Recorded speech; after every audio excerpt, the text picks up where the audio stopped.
Comment grandit-on dans un monde où la couleur de votre peau décide de tout? Où aller à l'école est déjà un combat?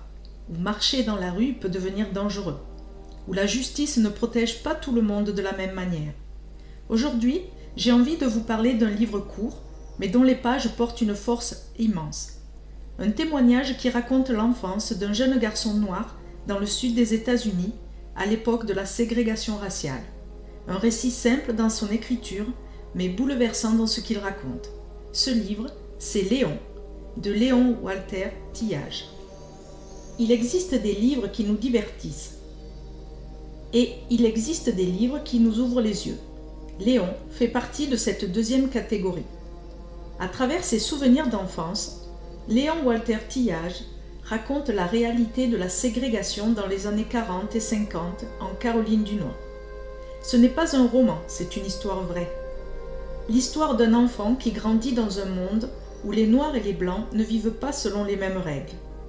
Ce qui rend ce récit si puissant, c'est qu'il est raconté avec beaucoup de simplicité, sans colère apparente, sans effet spectaculaire, juste avec la vérité. L'auteur, c'est Léon Walter Tillage. Il est né en 1936 en Caroline du Nord. Fils de métayer, il a grandi sous les lois ségrégationnistes appelées Jim Crow, qui imposaient une séparation stricte entre noirs et blancs dans la société américaine. Plus tard, il participera au mouvement des droits civiques inspiré par Martin Luther King. Ce livre est issu de ses souvenirs et d'entretiens recueillis par Suzanne L. Roth. Ce qui m'a frappé, c'est la sincérité de sa voix. On a l'impression qu'il est assis en face de nous et qu'il nous raconte simplement sa vie. Le personnage central est Léon. Léon est à la fois le narrateur et le personnage principal. C'est un enfant courageux, observateur et profondément humain. Malgré les humiliations et les injustices qu'il subit, il garde une incroyable capacité à espérer. Cette force intérieure est probablement ce qui m'a le plus marqué. Autour de lui, il y a sa famille. Sa mère et son père occupent une place essentielle dans le récit. Ils travaillent dur pour survivre dans un système qui les maintient dans la pauvreté. Leur amour et leur dignité donnent au livre une dimension profondément humaine. Les Blancs apprenaient à leurs enfants que les Noirs n'avaient pas de sentiments, qu'ils n'avaient pas d'âme. Ce qu'on leur faisait n'avait donc pas d'importance. On pouvait les frapper ou pire, sans jamais pouvoir réussir à leur faire mal. Cette violence institutionnalisée faisait croire à Léon qu'il valait moins que les autres à cause de sa couleur de peau. À travers ses souvenirs parfois très durs, il raconte les pierres lancées par des enfants blancs depuis leur bus scolaire, la peur du Ku Klux Klan ou encore la mort tragique de son père. Mais ce qui m'a le plus touché, c'est qu'au milieu de toute cette violence, il continue de croire en la possibilité d'un monde meilleur. Ce livre aborde plusieurs thèmes. Le racisme et la ségrégation, c'est évidemment le thème central. Le livre montre concrètement ce que signifiait vivre sous les lois ségrégationnistes, non pas à travers une explication théorique, mais à travers le quotidien d'un enfant. L'injustice. À plusieurs reprises, Léon découvre que certaines vies semblent compter moins que d'autres aux yeux de la société, et cette réalité est profondément révoltante.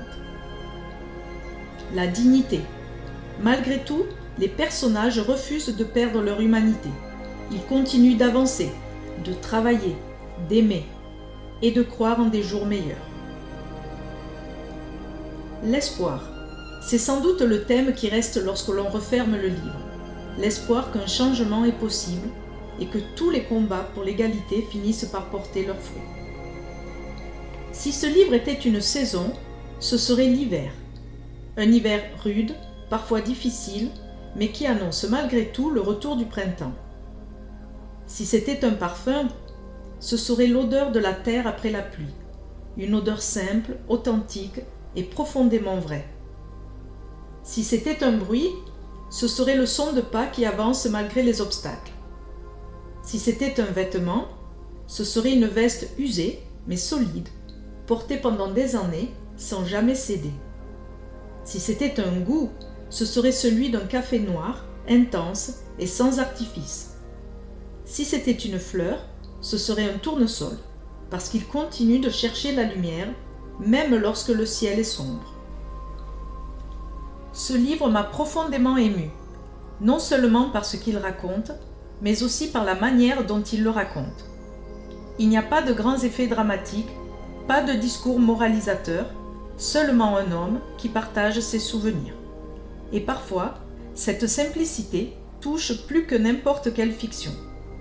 J'ai refermé ce livre avec de la tristesse face aux injustices qu'il décrit, mais aussi avec beaucoup d'admiration pour le courage de ceux qui ont refusé de les accepter.